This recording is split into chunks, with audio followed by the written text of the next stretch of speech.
سلام، ملکی هستم و اینجا مانیسافت. میخوام روش دوم از تکنیک های ساختن لتر باکس در پرمیر پرو رو بهتون یاد بدم. یه ویدیو رو توی سکانس قرار میدید، در پنجره پراجکت روی نیو میزنید، یک کالر مت انتخاب میکنید، اوکی میکنید، رنگش رو سیاه میکنید، اوکی و اوکی. کالر مت رو میگیرید میکشید بالای سر کلیپ یا اون محدوده قرار میدید.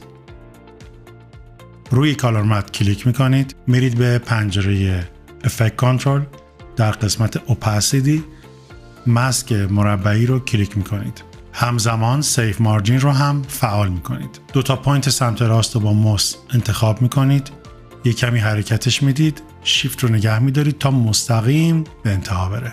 حالا دو تا پوینت سمت چپ رو با موس انتخاب میکنید، یک کمی حرکتش میدید، شیفت رو نگه میدارید تا انتهای سمت چپ با کلیک موس میبرینش. حالا باید فیدرش رو حذف کنیم.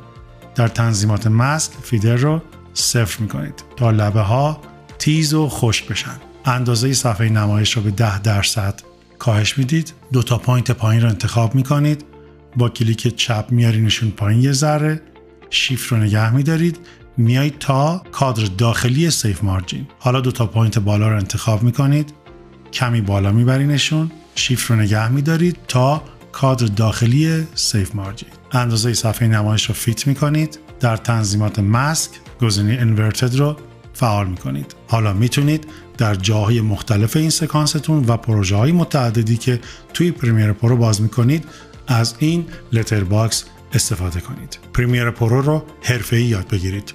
منتظر ویدیوهای بعدی ما باشید.